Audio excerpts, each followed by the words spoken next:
നൃത്തം കണ്ടപ്പോൾ എനിക്ക് എന്താ തോന്നിയതെന്ന് അറിയാമോ?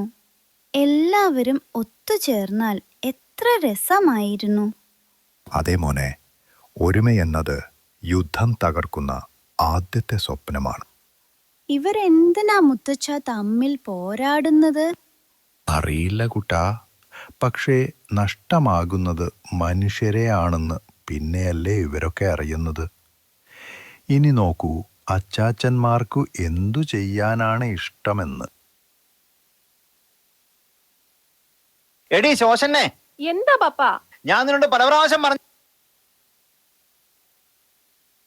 വീട്ടിൽ നിന്ന് പുറത്തിറങ്ങരുതെന്ന. ഞാൻ പോവില്ല. ഞാൻ ഇതൊക്കെ ഒന്ന് ഒരുക്കട്ടെ. നല്ലൊരു ക്രിസ്മസ് അല്ലേ പപ്പ? നിന്റെ ഒരു ക്രിസ്മസ് കുടുംബത്തിന് മാനക്കേടുണ്ടാക്കിയുള്ള നീ കേറി പോടിയകത്ത്. ഞാൻ പോവില്ല. എന്നോട് ഞാനാ പറഞ്ഞ അകത്ത് കയറി പോവാൻ. ഞാൻ പോവില്ല. ഓടിയകത്ത്, അകത്ത് കയറി പോവാൻ. കുടുംബത്തിന്റെ അന്തസ്സം കളഞ്ഞ് അവള് കുഴിവെട്ടുകാരനെ ഇവിടെ ഒളിച്ചോടി പോയേക്കണു. ഞാനും മോനും കൂടെ കൂടി പോയി പിടിച്ചോണ്ട് വന്ന അവളെ. എടമത്തായിയേ, എടമത്തായിയേ, ഓ എടമത്തായിയേ, ഓ ഞാൻ വിളിച്ചത് നീ കേട്ടില്ലടാ? ഞാൻ അകത്തിരുന്ന് കേൾക്കുമായിരുന്നു. എനിക്ക് മനസ്സിലായി, നീ അകത്തിരുന്ന് കേൾക്കുവല്ലായിരുന്നു, കേൾക്കുമായിരുന്നു. നിങ്ങളെ മോള് വല്ലവന്റെ കൂടെ ഒളിച്ചോടിപ്പോയതിന് നിങ്ങളെ മൂത്ത മോനെ ഇവിടെ കാവല് നിർത്തിയിരിക്കുകയാണ്. അതിന് നിങ്ങൾ എന്നെ മെക്കിട്ട് കയറാൻ പറ്റരുത് കേട്ടാ. വെച്ച് കേട്ടി തരും ഞാൻ. പിന്നെ നിങ്ങൾ കേറ്റും കുറെ. എന്താടാ ഇവനെ കൊണ്ട് ഭയങ്കര ശല്യമായല്ലോ. ആ എടാ മത്തായിയേ, ദേണ്ടടാ അച്ഛൻ വന്നടാ. അയാളോട് പോവാൻ പറയാൻ. വർഷങ്ങൾക്ക് മുമ്പ് ഒരു ക്രിസ്മസ് രാത്രിയിൽ എന്നെ എന്റെ അമ്മച്ചിയെ ഇട്ടിട്ട് പോയ മനുഷ്യനാണ് അയാള്. ആ മനുഷ്യനോട് പോവാൻ പറ. അയാളെ എനിക്ക് കാണണ്ട. ഞാൻ എങ്ങനെയാടാ അച്ഛനോട് പോവാൻ പറയണത്? എടാ എടാ എടാ അഭിനയം നിർത്തടാ. ഞാൻ പറഞ്ഞത് പള്ളിയിലച്ഛൻ വന്നണ്ടാടാ. അത് മത്തായി അല്ലേ? ആ, രണ്ടെണ്ണം അടിച്ചു. ചെറുതായിട്ടൊന്ന് മത്തായി. അല്ല, നമ്മുടെ ലോനപ്പന്റെ മകൻ മത്തായി. ആ, അത് തന്നെയാന്നാ എന്റെ വിശ്വാസം. ആ വിശ്വാസം നിന്നെ ഉറപ്പിക്കട്ടെ. താങ്ക് യു അണ്ണ. സോറി അച്ഛാ. നിന്റെ അപ്പൻ എന്നോട് പരാതി പറഞ്ഞു. നീ കുടുംബവുമായിട്ട് യാതൊരു ഉത്തരവാദിത്തവും ഇല്ലാത്ത ജീവിതമാണല്ലോ കഴിക്കുന്നത്. നീ വിശുദ്ധ പ്രമാണം വരെ നഷ്ടപ്പെടുത്തിയെന്നാണല്ലോ കേട്ടത്. നഷ്ടപ്പെടുത്തിയാടാ? 2 ദിവസം നമ്മുടെ സഹകരണ ബാങ്കിൽ വെച്ചേക്കുക. നാളെ എടുക്കാം. എന്ത്? എന്റെ പ്രമാണല്ലേ? എടാ, വിശുദ്ധ പ്രമാണമാണ് ഞാൻ പറഞ്ഞത്. വിശുദ്ധ പ്രമാണം എന്ന് പറഞ്ഞാൽ ബൈബിൾ. ആ, ബൈബിൾ. ബൈബിളിനെ കുറിച്ച് എനിക്കെല്ലാം അറിയാം. ബൈബിളിനെ കുറിച്ച് നിനക്ക് എന്തറിയാം? ആ ബൈബിൾ 11ാമത്തെ വയസ്സിൽ ഞാൻ പച്ച വെള്ളം പോലെ അരച്ചു കലക്കി കുടിച്ചതാ ബൈബിള്. ആണല്ലേ? എന്നാ ബൈബിളിനെ കുറിച്ച് ഒരു ചോദ്യം ചോദിക്കാം. നീ ബൈബിൾ എടുത്തോണ്ട് വാ. ആ ബൈബിളല്ലേ അരച്ചു കലക്കി കുടിച്ചെന്ന് പറഞ്ഞു. പിന്നെ ബൈബിൾ ഇല്ല ഇവിടെ. ഞാൻ ബൈബിളിൽ നിന്നൊരു ചോദ്യം ചോദിക്കാം, നീ ഉത്തരം പറയണം. ചോദിക്കച്ചാ, ചോദിക്കച്ചാ. ഇവൻ ഭയങ്കര അരച്ചു കളിക്ക് കൂടിയാ. പറയടാ. ആദാമിന് എത്ര മക്കളുണ്ട്? ആ പറയടാ, പറയടാ, പറയടാ. 3. എടാ, ആദാമിന് 2 മക്കളല്ലേ ഉള്ളൂ. ഒന്ന് കായേനും ഒന്ന് ആബേലും. അപ്പൊ അബുവോ? ഏതബു? ആദാമിന്റെ മകൻ അബു. അത് സലിം കുമാറിന്റെ അല്ലേ? അത് സലിം കുമാറിനോടല്ലേ ചോദിക്കേണ്ടത്, എന്നോടാണോ ചോദിക്കുന്നത്? ആ കറിയാപ്പാപ്പ ഇങ്ങ് വന്നേ. ആ ഇവരോടൊന്നും പറഞ്ഞിട്ട് ഒരു കാര്യമില്ല. ആ അപ്പോഴേ മക്കളൊക്കെ വരുന്നുണ്ടോ? എന്തെങ്കിലുമൊക്കെ തരുന്നുണ്ടോ? മൂത്തവൻ അമേരിക്കയിലല്ലേ, അവനൊന്നും തരാറില്ല. ആ പിന്നെ ഇളയവൻ അവനെ ഇടയ്ക്കിടയ്ക്ക് തരണം എന്നുണ്ട്. ഞാൻ പിന്നെ കൊള്ളാതെ അങ്ങ് മാറിപ്പോവും. ആ ഈ കുടുംബത്തിൽ ദൈവവിശ്വാസം വളരെ കുറവാണ്. നിങ്ങൾ ദൈവവുമായി അടുക്കുന്നില്ല. കുഞ്ഞെ, ഒരു ഉപമ പറഞ്ഞു തരാം. ഞാൻ പണ്ട് ഒരു സുന്ദരിയായ കിളിയെ വളർത്തിയിരുന്നു. അത് വളർന്ന് വളർന്ന് വലുതായപ്പോഴത്തേക്കും പറന്നകന്നു പോയി. അച്ഛൻ്റെ ഇന്ന് പറന്നുപോയി അല്ലേ? അതിനുശേഷം സുന്ദരനായ അണ്ണാനെ ഞാൻ വളർത്തി. അതും വളർന്നു കഴിഞ്ഞപ്പോഴത്തേക്കും ചാടി ചാടി അവനും പോയി. അച്ഛൻ്റെ ഇന്ന് ചാടിപ്പോയി. അതിനുശേഷം ഞാനൊരു മരം നട്ടു വളർത്തി. അതും ചാടിപ്പോയോ? ഇതെന്നാ തവളയാണോ ചാടി ചാടി പോവാൻ? മരം വളർന്ന് വലുതായപ്പോൾ വർഷങ്ങൾക്ക് മുമ്പ് ചാടിപ്പോയ കിളികൾ തിരിച്ച് ഇതിൽ ചേക്കേറി. അതേപോലെ തന്നെ ചാടിപ്പോയ അണ്ണാനും ഈ മരത്തിൽ ചേക്കേറി. ഇതിൽ നിന്ന് നിനക്ക് എന്ത് മനസ്സിലായി?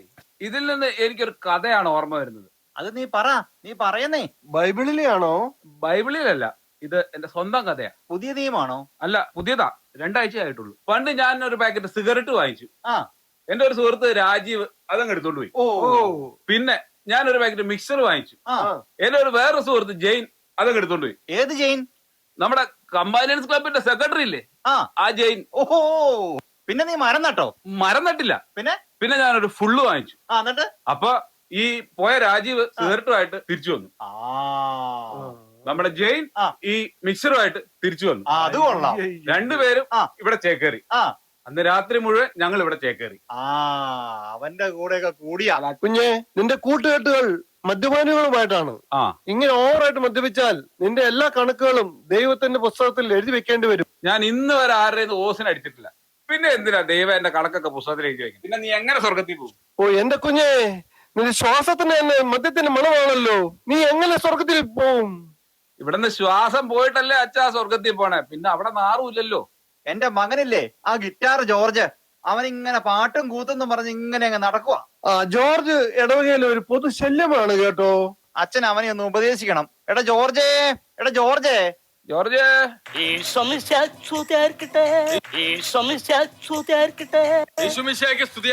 അതാണ് ഇതൊക്കെ ആണെങ്കിലും അച്ഛൻ എന്റെ കുഞ്ഞിന് ഇന്ന് വരെ ഇടവകയിൽ പാടാൻ ഒരു അവസരം കൊടുത്തിട്ടില്ല. കറിയാപ്പാപ്പൻ അങ്ങനെ മാത്രം പറയരുത്. എന്താണ്? കഴിഞ്ഞ വർഷം ദുഃഖ വെള്ളിയാഴ്ചക്ക് ഇവന് പീഡാനുഭവത്തിന് കർത്താവിന്റെ പാട്ട് പാടാൻ ഞാൻ അവസരം കൊടുത്തു.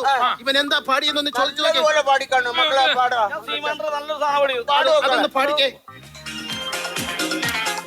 യേശുവിനെ യൂതന്മാർ കുനകുന കുനകുന കുത്തി, യേശുവിനെ യൂതന്മാർ കുനകുന കുനകുന കുത്തി, യേശുവിനെ യൂതന്മാർ കുനകുന കുനകുന കുത്തി, യേശുവിനെ യൂതന്മാർ കുനകുന കുനകുന കുത്തി, കുനകുന കുത്തി ഏ കുനകുന കുത്തി, കുനകുന കുത്തി ഏ കുനുകുന കുത്തി ഏ കുനുകുന കുത്തി, കുനുകുന കുത്തി ഏ. ഇവൻ പാടിത്തീരുകയും ഇടവകയിലെ ഒരു സംഘം ജനങ്ങൾ പിച്ചാത്തിയുമായി എന്നെ കുനുവിനെ കുത്താനായിട്ട് വന്നു. കറിയപ്പാപ്പ, ഇവിടെ കഴിക്കാൻ എന്തെങ്കിലും ഇരിപ്പുണ്ടോ? ഒലത്തി വെച്ചിട്ടുണ്ട്, പോത്തൊലത്തി വെച്ചിട്ടുണ്ട്. ബാ കഴിക്കാം കഴിക്കാം.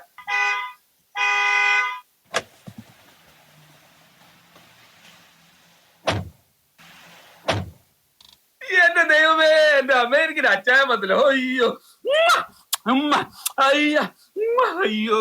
എടാ എടാ, അച്ചായൻ അതല്ല, ഞാനാ. അത് ഞാൻ കൊണ്ടുവന്ന പെട്ടിയാ. ആണോ? എടാ ഇതൊന്ന് പിടിച്ചിറക്കടാ, ഇതിനകത്താ സാധനം. ഇതിനകത്താണോ? പിടിക്ക് പിടിക്ക് പിടിക്ക്, ഇറങ്ങാം. മൈക്കിൾ, അതൊന്നും ഇവിടെ എടുക്കാനുള്ളതല്ല, അതൊക്കെ എന്റെ വീട്ടുകാർക്ക് കൊടുക്കാനുള്ളതാ. എടി അതെ എന്റെ അങ്കിളിന് കൊടുക്കണം, എന്റെ അങ്കിളിന് കൊടുക്കണം, പിന്നെ ആർക്കാ? അതെ അതെ, ഞാനൊന്ന് പറയട്ടെ. ഏയ്, ശല്യപ്പെടുത്താതെ മൈക്കിൾ, ശല്യപ്പെടുത്താതെ മൈക്കിൾ. അതെ ആ മൈക്കിൾ, നിങ്ങളോട് ഞാൻ എത്ര പ്രാവശ്യം പറയണം ശല്യപ്പെടുത്തല്ലേ ശല്യപ്പെടുത്തല്ലേന്ന്? എന്താ പറ പറ. അതെ, ആദ്യം 2 പ്രാവശ്യം ശല്യം ചെയ്തില്ലേ, അതിന്റെ സോറി പറയാൻ വന്നതാ. ഓ മൈക്കിൾ, അമേരിക്കയിലാണേലും നാട്ടിലാണേലും നിങ്ങൾ കഴുത തന്നെ. അതൊക്കെ പോട്ടെ. എടാ, എന്റെ അപ്പച്ചനെ നീ നന്നായി നോക്കുന്നുണ്ടല്ലോ അല്ലേ? പിന്നെ അപ്പച്ചന് ഞാൻ കറക്റ്റ് ആയിട്ട് നോക്കുന്നുണ്ട്. മരുന്നും ആഹാരവും ഒക്കെ കറക്റ്റ് സമയത്ത് കൊടുക്കുന്നുണ്ട്. പക്ഷെ മരുന്ന് മാത്രം അപ്പച്ചൻ കുടിക്കണില്ല. മരുന്ന് കഴിക്കുന്നില്ലേ? അതെന്നാ? അത് ഞാനിപ്പോ പറഞ്ഞ ഉദാഹരണത്തിന് ഈ മറ്റേ സാധനം അവിടെ ഞാനൊരു ഉദാഹരണം കുപ്പി. അതെ, ഞാനേ ഈ അപ്പച്ചന് എങ്ങനെയാ മരുന്ന് കൊടുക്കണമെന്ന് വെച്ചാല്, എന്റെ കയ്യിൽ ഒരു ഒഴിഞ്ഞ കുപ്പി ഉണ്ടായിരുന്നു. അതിനകത്ത് ഞാൻ ഈ മരുന്ന് ഇങ്ങനെ ഒഴിച്ചു വെക്കും. എന്നിട്ട് ഈ സാധനം എടുത്തിട്ട് ഇങ്ങനെ കുറച്ച് ഒഴിച്ചു കൊടുക്കും. അപ്പൊ അത് ഞാൻ ഇങ്ങനെ ഞാനങ്ങ് കുടിക്കും. അത് കഴിഞ്ഞിട്ട് പിന്നെ അപ്പച്ചനെ കാണിച്ചു കൊടുക്കും. വീണ്ടും ഇങ്ങനെ ഒഴിച്ചു വരുന്നിട്ട് അപ്പച്ചൻ നിർബന്ധിക്കും. അപ്പൊ അപ്പച്ചൻ കുടിക്കൂല. അപ്പൊ കുടി പിന്നെ നമ്മൾ എന്നെ ഞാൻ വീണ്ടും ഇങ്ങനെ ഒഴിക്കും. അത് കഴിഞ്ഞിട്ട് വീണ്ടും ഇങ്ങനെ പിന്നെ എങ്ങനെയാന്ന് വെച്ച് കഴിഞ്ഞാൽ വീണ്ടും ഇങ്ങനെ ഒഴിച്ചു കുടിക്കൂല. അപ്പൊ നിർബന്ധിച്ച് ഇങ്ങനെ കുടി. അതെ, ഇവിടെയാണെങ്കിലും അവിടെയാണെങ്കിലും അവൾക്ക് കൊടുക്കാതെ ഞാൻ കുടിക്കാറില്ല. ആണോ? അന്നാ സാധനം ഒഴിക്കും. പിടി. കാർന്നോമാർക്ക് കൊടുക്കാതെ കുടിക്കാൻ പാടില്ല. ക്രിസ്മസ് പ്രമാണിച്ച് ഒരു ബാഡ് ന്യൂസ് പറയാറുണ്ട്. എന്താ അച്ഛാ? ആരും വിഷമിക്കില്ലേ? എന്താ അച്ഛാ? അപ്പ തീർന്നു പോയി. അപ്പച്ചൻ മരിച്ചുപോയോ? അയ്യോ ഈശോയെ,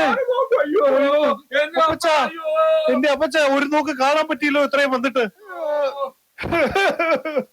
എടീ, എന്റെ അപ്പച്ചനെ ഒരു നോക്ക് കാണാൻ പറ്റിയല്ലോ ഇത്രയും ദൂരം വന്നിട്ട്. നിന്റെ അപ്പം മരിച്ചുപോയടാ. എന്നാ പറ്റിയ? എടാ, നമ്മുടെ അപ്പൻ മരിച്ചു പോയെന്ന്. നമ്മുടെ അപ്പൻ മരിച്ചു പോയെന്ന്. My father in law passed away. എന്റെ അപ്പൻ എന്നെ വിട്ടുപോയേ, എന്റെ അപ്പൻ എന്നെ വിട്ടുപോയേ, എന്റെ അപ്പൻ എന്നെ വിട്ടുപോയേ, എന്റെ അപ്പൻ എന്നെ വിട്ടുപോയി. എനിക്കിനി ആരുണ്ട്, എനിക്കിനി ആരുണ്ട്? നിർത്താൻ. എന്റെ അപ്പൻ എന്നെ വിട്ടുപോയില്ലേ? നിന്റെ അപ്പൻ നിന്നെ വിട്ടുപോയില്ല. നിങ്ങളുടെ പപ്പ തീർന്നു പോയെന്നല്ല പറഞ്ഞത്, കപ്പ തീർന്നു പോയെന്നാണ്. അയ്യോ, കപ്പ തീർന്നു പോയോ? എന്റെ ദൈവമേ, കപ്പപ്പുഴുക്ക് കഴിക്കാൻ വേണ്ടിട്ടാണല്ലോ ഞാൻ ഇങ്ങോട്ട് വന്നത്. ആ കപ്പ മൊത്തം തീർന്നു പോയെന്ന് എടിയേ, ആ കപ്പ മൊത്തം തീർന്നു പോയടിയേ. നിങ്ങൾ പറഞ്ഞില്ലേ എനിക്ക് ഉണക്കമീനും കപ്പയും തരാൻ, എന്നിട്ട് കപ്പ തീർന്നു പോയി. എനിക്ക് കപ്പതാ കപ്പതാ കപ്പതാ. എന്റെ മോൻ മൈക്കിള് വന്നോടാ. മൈക്കോ? മൈക്കല്ല, ഫ്ലൈറ്റിലല്ലേ വന്നേ. എന്റെ മകൻ മൈക്കിള് വന്നോന്ന്. അതെ അപ്പച്ചാ, ഞാൻ എത്തി. ആ, നീ വെളുത്ത് സുന്ദര കുട്ടപ്പനായാലോടാ. അത് അവിടുത്തെ കാലാവസ്ഥ അങ്ങനെയല്ലേ അപ്പച്ചാ? എടാ മക്കളെ, എന്നാ അപ്പച്ചാ? അമേരിക്കയിലെ ക്രിസ്മസ് ഒക്കെ ഉണ്ടോടാ മക്കളെ? എന്റെ അപ്പച്ചാ, അമേരിക്കയിലെ ക്രിസ്മസ് അല്ലേ ക്രിസ്മസ്. അവിടെ ഇതൊക്കെ എന്നാ അടിപൊളിയാണെന്ന് അറിയാമോ? എടാ മക്കളെ, അവിടെ സ്റ്റാർ ഒക്കെ ഇടുവാടാ മക്കളെ? എന്റെ അപ്പച്ചാ, അവിടുത്തെ സ്റ്റാർ ഞാനല്ലേ. എനിക്ക് മേലിൽ അവിടെ ഒരു സ്റ്റാർ ഇല്ല. സ്റ്റാർ ഇല്ല. ഒരു ദിവസം ഈ സ്റ്റാർ ഞാനങ്ങ് കത്തിച്ച് കെട്ടി തൂക്കും. ആ, അതൊക്കെ പോട്ടെ. കത്തിച്ച് കെട്ടി തൂക്കണ കൊള്ളാം, ബൾബ് അടിച്ച് പൊട്ടിക്കില്ലട്ടോ. ഇടാ മിണ്ടായിരാ. എടാ മക്കളെ, നമ്മുടെ കമ്പാനിയൻസിനെ പോലെ അവിടെ ക്രിസ്മസിന് മത്സരം ഒക്കെ ഉണ്ടോടാ മക്കളെ? പിന്നെ അവിടുത്തെ മത്സരങ്ങളെല്ലാം അടിപൊളിയല്ലേ. ഗ്രൂപ്പ് തിരിഞ്ഞ് അവിടെയും ഹാർമണിയും സിംബണിയുമായിട്ട് എന്തൊരു കോമ്പറ്റീഷൻ ആയിരുന്നു. എന്തെല്ലാം മത്സരങ്ങളായിരുന്നു. ആഹാ, അത് ഓർക്കാൻ തന്നെ എന്ത് രസമാണെന്നറിയോ. ആണോടോ മക്കളെ? അതെ അപ്പച്ചാ, അവിടെ ഏറ്റവും കൂടുതൽ മത്സരം എന്ന് പറയുന്നത് ക്യാരംസ് കളിയാണേ. ആ. അതിൽ ഞാനാണ് വിന്നർ. ആ, അതെ അതെ, കുഴി ചാടിക്കാൻ ഇവിടെ കഴിഞ്ഞ് വേറെ ആളില്ല. മൈക്കിൾ, ചേട്ടാ ഇങ്ങ് വന്നേ. ഈ പെണ്ണുമ്പിളയുടെ പേരിന് ജെഫ്രി. അല്ലാണ്ട് റെഫറി ഒന്നും അല്ലല്ലോ. ഈസിലടിക്കുമ്പോ ചേട്ടാ ആ പെണ്ണുമ്പിളയുടെ പുറകെ ഓടി നടക്കാൻ നാണുണ്ടോ? എടാ ആവശ്യമില്ലാതെ അവിടെ വഴക്കൂടാ നിക്കരുത് കേട്ടോ. ഇവന്റെ കാര്യം നിനക്കറിയാമോ? ഇവൻ ഭയങ്കര റേപ്പാ. ഈ കാരണവൻ ആവശ്യമില്ലാത്ത കാര്യം പറഞ്ഞ് എന്നെ അകത്തിടൂല. ഇപ്പൊ എന്റെ പിള്ളേരിങ് വന്നു കഴിയുമ്പോ അവരുടെ കല്യാണം വരെ മുടങ്ങിപ്പോവും ഈ സൈസ് പരിപാടിയും കൊണ്ട് നടന്ന. റേപ്പല്ല, റാപ്പ്. ആ, റാപ്പ്. എടാ മൈക്കിളെ, നീ ഇവന്റെ പാട്ട് കേട്ടിട്ടില്ലല്ലോ. എടാ ജോർജ്, നീ ഒന്ന് പാടി കൊടുത്തടാ പാട്ട്. എത്ര നാളായി ഞാൻ പറയണു അമേരിക്കയിലേക്ക് എനിക്കൊരു വിസ അറേഞ്ച് ചെയ്തത്. അതെന്തിനാ? ആ ചിക്കാഗോ നഗരത്തിലൂടെയും ന്യൂയോർക്ക് സിറ്റിയിലൂടെയും പാടി നടക്കാൻ വേണ്ടിയിട്ടാണ് ഞാൻ ചോദിക്കുന്നത്. ആ പെന്റകം തകർന്നതിന്റെ വിഷമം ഇതുവരെ മാറിയിട്ടില്ല. നീ ഇനി അടുത്ത പ്രശ്നം ഉണ്ടാക്കാനായിട്ട് ഇറങ്ങിയിരിക്കുക. ഞാനൊന്നും പാടുന്നില്ല, ഞാനിപ്പോ പോയേക്കാം. പിന്നെ അപ്പച്ച, ഞാൻ ഇവന് കൃത്യമായിട്ട് ശമ്പളം കൊടുക്കുന്നുണ്ട്. എങ്ങനെയുണ്ട് ഇവന്റെ ഇവിടുത്തെ പെർഫോമൻസ്? ഇവൻ എന്നെ ഒരു കാര്യവും ചെയ്യാൻ സമ്മതിക്കുകയില്ല. ഇല്ല അല്ലേ? എല്ലാം അവൻ തന്നെ അങ്ങ് ചെയ്യും. ആണല്ലേ? അപ്പൊ കൃത്യമായിട്ട് മരുന്നും കാര്യങ്ങളൊക്കെ കഴിക്കുന്നുണ്ടല്ലോ അല്ലേ? ഒരു ബുദ്ധിമുട്ടും ഞാൻ വരുത്താറില്ല. ആണോ? അപ്പൊ അപ്പച്ചന്റെ കൊളസ്ട്രോൾ ഒക്കെ എങ്ങനെയുണ്ടടാ? കൊളസ്ട്രോള് 430. 430? ഡോക്ടർ പറഞ്ഞു രാവിലെ എഴുന്നേറ്റൊന്ന് ഓടണമെന്ന്. ആ, എന്നിട്ട് ഓടണില്ലേ? ഓടണില്ല. ഞാൻ പറഞ്ഞു ഓടണില്ല. ഇല്ല അപ്പച്ച, അതെന്നാ അപ്പച്ച ഓടാത്തത്? എന്റെ പൊന്നു മക്കളെ, ഈ മുട്ടയുടെ ഒന്ന് നോക്കിയേ. ഈ മുട്ടിന്റെ നീരും വെച്ചോണ്ട് ഞാൻ എങ്ങനെ ഓടണേ? അപ്പച്ചന് ഓടാൻ പറ്റുകയല്ലേ? നിന്നെ ഇവിടെ എന്തിനു നിർത്തിയാക്കണേടാ? അപ്പച്ചന്റെ കാലിന് വേദനയാണെന്ന് നിനക്ക് അറിയാൻ പാടില്ലേ? അപ്പച്ചൻ ഓടാൻ പറ്റിയില്ലെങ്കിൽ നീ കാലത്ത് എഴുന്നേറ്റ് ഓടണം. നീ ഓടണം.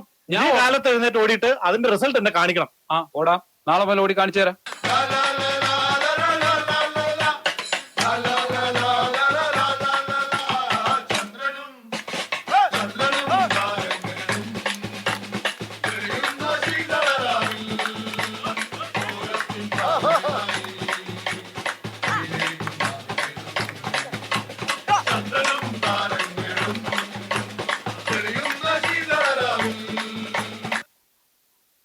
എടാ മക്കളെ, ഈ കരോളുകാരെ എല്ലാരെയും അകത്ത് കൊണ്ടുപോയി എന്നാ കഴിക്കാനോ കുടിക്കാനോ എന്നാ കൊടുത്തേ. ഇന്ന് നമ്മുടെ പപ്പയുടെ ബർത്ത്ഡേ അല്ലേ? വന്നേ, എല്ലാവരും ഒന്നിച്ചു വന്നേ, നമുക്ക് ഒരു കേക്ക് കട്ട് ചെയ്യാം. എല്ലാരും വന്നേ.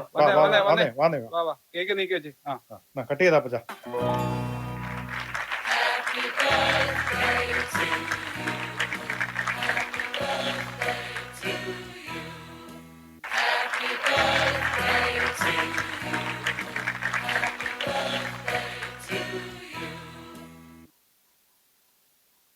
നിങ്ങള് എല്ലാരും എല്ലാം കഴിച്ചല്ലോ അല്ലേ? പോട്ടെ. അതെ, സാന്താക്ലോസ് ഒക്കെ അനുഗ്രഹം മേടിക്കുന്നു. അവൻ അമേരിക്കയിൽ നിന്ന് വന്നോണ്ടായിരിക്കും അവന്റെ അനുഗ്രഹം മേടിക്കണേ. സാന്താക്ലോസ് അവിടെ ഒന്ന് നിന്നേ. അപ്പച്ച, ഇത് നമ്മുടെ ശോശനയല്ലേ? ഇത് ശോശനയാണെങ്കിൽ ആ നിക്കണത് കുഴിവെട്ടുകാരന്റെ മകൻ സോളമൻ തന്നെയായിരിക്കും. എടാ നില്ലടാ അവിടെ, നില്ല്. നിന്നെ ശരിയാക്കൂടാ. ഇടിയടാ. ശാന്തരാവൂ. നല്ലൊരു ദിവസമായിട്ട് ആരെയും ഉപദ്രവിക്കുന്നത് ശരിയല്ല. അതോ എന്നാ എടാ, നീ ഇങ്ങനെ പാട്ടും പാടി തോട്ടിയും പിടിച്ച് നടന്നു. നമ്മുടെ പെങ്ങളെ ഒരുത്തും തട്ടിക്കൊണ്ടു പോകാൻ നോക്കിയെന്ന്. ആര്? എവിടെ? എടീ, അന്ന് കണ്ടവനോടൊപ്പം എന്റെ പെങ്ങൾ ഒളിച്ചോടി, എന്റെ കുടുംബത്തെ മുഖത്ത് കരിവാരി തേച്ചിട്ടേ പോകുന്നു. അമ്മേ അമ്മേ അമ്മേ അമ്മേ അമ്മേ അമ്മേ അമ്മേ അമ്മേ അമ്മേ. ജോർജേ, അവന്റെ വായം തുറന്നു പിടിച്ചേ. ഈ ഗിത്താർ ഞാൻ അകത്തേക്ക് കുത്തിക്കെട്ടിട്ട് ഇനി മേലാ ഞാൻ അമേരിക്കക്ക് പോകുന്നതിന് മുമ്പ് നീ പാടിയാൽ ഇവിടെ. അറിയാ പാപ്പ, ഞാൻ പറയുന്നതൊന്ന് കേൾക്ക്. മൂത്ത മകൻ അമേരിക്കയിലാണ്. രണ്ടാമത്തെ മകൻ പാട്ടും പാടി തെണ്ടി തിരിഞ്ഞു നടക്കുന്നു. നോക്കാൻ നിർത്തിയ വേലക്കാരനാണെങ്കിലോ 24 മണിക്കൂറും വെള്ളമടിച്ചു നടക്കുന്നു. ഓ, ചെറിയപ്പാപ്പനെ സംരക്ഷിക്കാനും നോക്കാനും ഒരു കുട്ടി വേണ്ടേ? ഒരെണ്ണം വേണം. സമയത്ത് ഒരു ഒറ്റ വെള്ളം തരാനും ആരെങ്കിലും വേണ്ടേ? ഓ, അപ്പോ ഇവരുടെ കല്യാണം നമുക്കങ്ങ് നടത്തി കൊടുക്കാം, അല്ലേ കറിയപ്പാപ്പ? ആയിക്കോട്ടെ. അങ്ങനെയാണെങ്കിൽ സോളമ, ശോശനെ നിനക്ക് കല്യാണം കഴിക്കാൻ ഇഷ്ടമാണോ?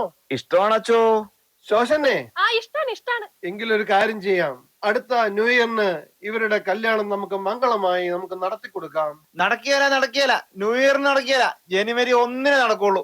1 നടക്കുകയില്ല. അന്ന് ബിവറേജ് അവധിയാ, 2-ാം തീയതി നടക്കുള്ളൂ. തീയതി 1-നായാലും 2-നായാലും ഇവരുടെ കല്യാണം മംഗളമായി നടക്കണം. അങ്ങനെയല്ലേ വേണ്ടത്? ദൈവത്തിന്റെ സ്നേഹത്തിന് മുന്നിൽ സമ്പത്തോ ദരിദ്രതയോ ഒരളവുപോലല്ല. ഇന്നിവിടെ നാം കാണുന്ന ഈ ബന്ധം ഒരു സമ്പന്ന സ്ത്രീയുടെ ഹൃദയം ഒരു ദരിദ്രനായ പുരുഷന്റെ സത്യസ്നേഹത്തിൽ ലയിക്കുന്ന കഥ. ഇത് ഒരു സമൂഹത്തിന്റെ കാഴ്ചമാറ്റമല്ല, ദൈവത്തിന്റെ ഹൃദയതാളമാണ്.